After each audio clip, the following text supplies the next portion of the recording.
আসসালামু আলাইকুম ভাই। ওয়ালাইকুম আসসালাম। ভাইজান, জি, আপনার সাথে কিছু কথা ছিল। আমার সাথে আপনার কথা ছিল। কি কথা? আছে।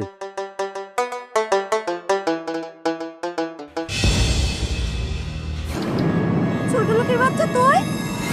আমি সেই ছোট লোক, যে ছোট লোকটাকে দুই ভাই বোন মিলে মান অপমানিত করছেন। বোঝেন নাই? সেই ছোট লোক আমি। কেন আসছেন আমার কাছে সেটাও জানি। আপনারা যে এখন পথে বসে গেছেন সে খবরটাও আমি জানি। কেন বসছেন সেটা তো আমার চাইতে কারোর ভালো জানার কথা না। এই কারণেই তো আমার কাছে আসা। হ্যাঁ, আপনাদের কোম্পানিকে লস করানোর যাবতীয় কৌশলটা আমারই। কি বলছিলেন? লেভেল, সেই লেভেল।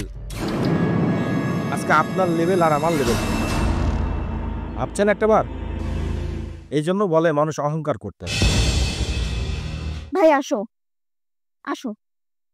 এই যে ভাইয়া, কি এই ছেলেটা পথে ঘাটে যখনই আমার সাথে দেখা হয় তখন আমাকে বাজে বাজে প্রস্তাব দেয়। বলিস কি? ওরে এত বড় সাহস! ওই! তুই আমার বোনের গেটআপ দেখছিস? আর তোর গেটআপ দেখছিস? হেই! বেয়াদব কোথাকার! যায় তোর সাথে যায়। ভাইয়া আমি তো আপনার বোনকে কখনোই কোনো প্রস্তাব দেইনি। হ্যাঁ, আখি কি বলে ও? ভাইয়া, তুমি সামান্য একটা ছোট লোকের বাচ্চার জন্য তুমি তোমার নিজের বোনকে জেরা করছো? কখন থেকে আপনাদের দুই ভাই বোনের বকবকানি শুনতেছি আমি। আমি গরিব বলে কি আমার কোনো আত্মসম্মান নেই? হ্যাঁ, আছে আছে আছে। আছে। তুই লেভেল অনুযায়ী চলিস। আমাদের লেভেল বুঝিস? আর তোর লেভেল বুঝিস? লেভেল? কিসের লেভেলের কথা বলছেন আপনি? আরে লেভেল তো সব একই, আমরা তো সব মানুষ নাকি? আপনার বোনকে আমি কোনো কিছু না বলতেই আমাকে আপনি যেভাবে মারধর করলেন, এতে এতে কিসের লেভেল বোঝাচ্ছেন আপনি?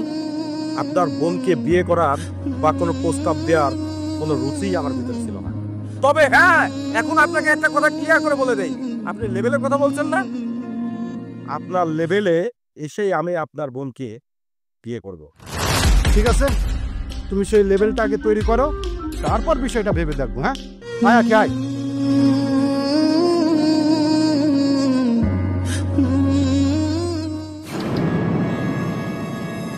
হ্যাঁ ম্যাডাম, ডাকিছেন কিন্তু লেট হলে আসছি। তোদেরকে ডাকছি। শোন, ওই ছোট লোকের বাচ্চা রাজ, ও আমার ভাইয়ের সাথে চ্যালেঞ্জ করে গেছে। ও নাকি আমাদের লেভেলে গিয়ে আমাকে বিয়ে করবে। বল, ও কি কখনো এই চ্যালেঞ্জে জিততে পারবে? আমার তো মনে হয় কখনো পারবে না। ও শুধু শুধু বোকামিটা করলো। ওর পিছে আমি একটানা 2 বছর ঘুরছি, কিন্তু ও কখনো আমাকে পাত্তা দেয়নি। আমার চিন্তা ভাবনা কি ছিল জানিস? আমার চিন্তা ভাবনা ছিল যে আমার ভাইকে আমি বুঝিয়ে সুঝিয়ে ওকে আমি বিয়ে করব। আর আমার ভাইয়ের অর্থ সম্পদ দিয়ে ওকে আমি প্রতিষ্ঠিত করে দিব। কিন্তু ও তো সেটা বুঝলো না। ওর অহংকারই অনেক। ম্যাডাম, আপনি রাজের কথা বলছেন? ওই ছোট লোকটাকে আমি দেখে নেব। না, ওর কোনো ক্ষতি তোরা করবি না, কারণ ওকে আমি ভালোবাসি। তোরা শুধু এতটুকুই দেখবি, ও যেন কখনো ওই ছোট লোক থেকে বড় লোক না হতে পারে। ওর ওই অহংকার আমি আমার পায়ের তলে ফেলবো। ওকে বোঝাবো যে ছোট লোক সবসময় ছোট লোকই থাকে। শুধু এইটুকু তোরা করবি। আচ্ছা ম্যাডাম, আপনি যেভাবে চান সেভাবেই ঠিক হবে। আপনার পায়ের নিচে রাজকে আনি ফেলবো। ঠিক আছে, চল। থাকেন ম্যাডাম। আসসালামু আলাইকুম ভাই। ওয়ালাইকুম আসসালাম। ভাই আমি একটু আপনার কাছে যাচ্ছিলাম। আচ্ছা বলো। মানে ভাই, আমি টাকা পয়সার মালিক হতে চাই। মালিক হওয়া তো অত সহজ না, চুরি ডাকাতি করে হঠাৎ করে মালিক হওয়া যায়। পরিশ্রম করে মালিক হওয়া খুব কঠিন কাজ। কঠিন কাম জন্যই তো আপনার কাছে আইছি। একটু লাইন ঘাট যদি দিতেন তাহলে। আর একটা কাজ দেন না স্যার, মাঠে ঘাটে কাজ করা অমুক তমুক 7-17 যেখানে খুশি তখনই ও করতে পারবে। ও তো গরিব মানুষ, ওর তো ইচ্ছা আছে বড় হওয়ার। যদি সময় করে যদি ও বড় হওয়ার কিছু বাই করতে পারে। বায়োডাটাটা দিও ম্যানেজারের কাছে, আমাকে দেখে জানাবে। ঠিক আছে ভাই, জানাবে। ওকে, আসসালামু আলাইকুম। ওয়ালাইকুম আসসালাম। দাঁড়াও, যাক, তোমার সাথে দেখা হয়ে গেল। রাজ, তোমাকে আমি আবারও সেই কথাটাই বলি, আমি কিন্তু তোমাকে সত্যি মন থেকে ভালোবাসি। ভালোবাসি বিধায় তোমার পিছনে আজ 2 বছর ঘুরে বেড়াচ্ছি। তুমি শুধু শুধু আমার ভাইয়ের সাথে চ্যালেঞ্জ নিলা যে আমাদের লেভেলে উঠে তুমি আমাকে বিয়ে করবা। রাজ, এটা কি আদৌ সম্ভব? আমার তো মনে হচ্ছে তুমি শুধু শুধু সময় ব্যয় করতেছো। এখনো তোমাকে আমি শেষবারের মতো সুযোগ দিচ্ছি, এই সব কিছু বাদ দিয়ে আমাকে বিয়ে করো। আমার ভাইয়ের তো অর্থ সম্পদের কোনো কিছুর অভাব নেই। আমি আমার ভাইয়ের থেকে অনেক অর্থ সম্পদ আমি তোমাকে দেব, ওটা দিয়ে তুমি প্রতিষ্ঠিত হতে পারবা। আপনার আপনার ভাইয়ের টাকা দিয়ে আমি প্রতিষ্ঠিত হব, তাই তো? না, কখনোই না। আমি কোনো দোষ না করে অপরাধী হয়েছি। কেন? আমি কি কখনো আপনাকে কুপ্রস্তাব দিছি? আপনি আমার পিছ পিছ ঘুরছেন, তারপরেও আপনি আমাকে দোষারোপ করলেন। আপনার ভাইয়ের হাতে আমাকে মান অপমান হতে হলো কেন? আমি আমি কোনোদিনই আপনাকে বিয়ে করব না। তবে হ্যাঁ, আমি আপনার ভাই যে লেভেলটা দেখাইছে আমাকে, আমি আপনার ভাইয়ের লেভেল পর্যন্ত পৌঁছায় আপনাকে প্রমাণ করে দেব যে হ্যাঁ, আমিও পারি। বুঝতে পারছেন? যান, এখন পথ ছাড়েন। ঠিক আছে, পথ ছেড়ে দিলাম। তবে আমার কথাটা শেষবারের মতো মাথায় রাখি।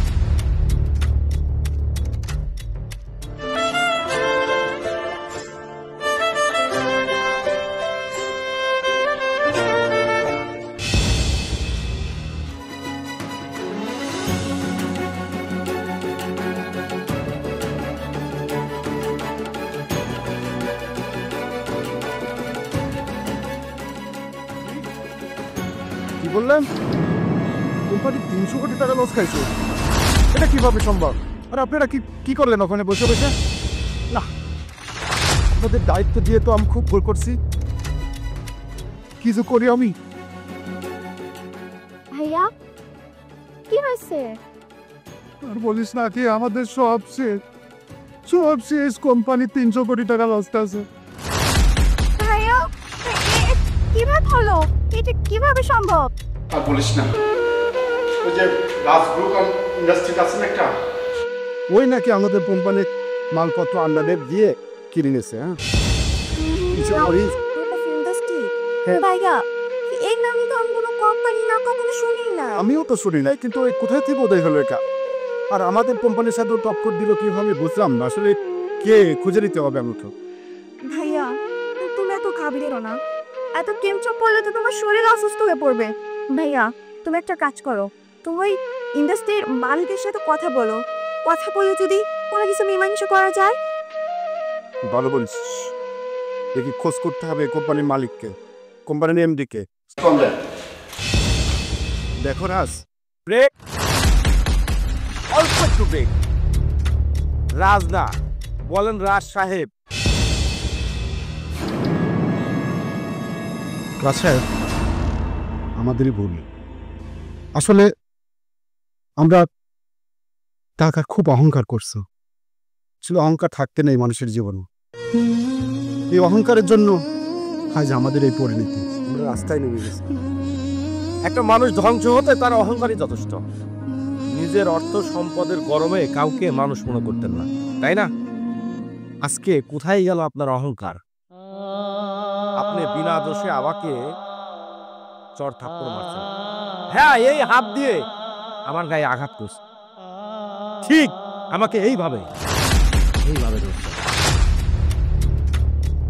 আমি ইচ্ছা করলে এখন আপনাকে রাত, বিশ্বাস করো, আমি যা কিছু করছি তোমাকে পাওয়ার জন্য করছি, তোমার ভালোবাসা পাওয়ার জন্য করছি। আমি তো গত 2 বছর তোমার পিছনে ঘুরছি, কিন্তু কখনো তুমি আমাকে পাত্তা দাওনি। আমি আর কোনো পথ না পেয়ে এটা তোমার সাথে করতে বাধ্য হয়েছি। তবে আমি ভুল স্বীকার করতেছি, প্লিজ আমাকে ক্ষমা করে দাও। কাউকে পাওয়ার জন্য কেউ এরকম নিজের ভাইকে দিয়ে সেই ভালোবাসার মানুষের উপর আঘাত করতে পারে না। কাউকে পাওয়ার জন্য কেউ নিজের ভাইকে দিয়ে ভালোবাসার মানুষকে অপমান করতে পারে না। এটা কোন ধরনের ভালোবাসা, কোন ধরনের না, আমি এটা মানতে পারবো না। কারণ সেদিনকে অপমানিত হয়েছে আমি। রাত, আমি তোমাকে বিয়ে করতে চাই, এটা আমি শুরু থেকে তোমাকে বোঝাতে চাচ্ছিলাম, কিন্তু আমি বুঝতে পারতেছিলাম না। আমি তো তোমাকে এটাও বলছিলাম যে আমার ভাইয়ের থেকে টাকা পয়সা আমি তোমাকে দেব, যাতে তুমি প্রতিষ্ঠিত হও। থাক না, আমাকে আপনার বিয়ে করতে হবে না। আমি আগেও বলছি, এখনো বলছি, আমি কখনোই কোনোদিন কোনো সময় আপনাকে নিয়ে ভাবি না, ভাববো না, আপনাকে বিয়ে করতে পারবো না। যে কারণে আসছেন সেটা হচ্ছে যে আপনাদেরকে যাতে পথে বসতে না হয়, তাই তো? ঠিক আছে, যে টাকা লস খাইছেন তার অর্ধেক টাকা আমি দিয়ে দেবো। রাত, টাকা পয়সা নিয়ে আমি কি করব? কোম্পানি তো ভাইয়ার। তুমি যদি টাকা পয়সা দাও, ভাইয়া হয়তো কোম্পানিটা ফেরত পাচ্ছে। কিন্তু আমার ভালোবাসাটা তুমি বুঝলা না। আমি সত্যি তোমাকে অনেক ভালোবাসি রাত। কিছু কিছু ভালোবাসা পূর্ণতা পায় না। আপনিও না হয় না পেলেন,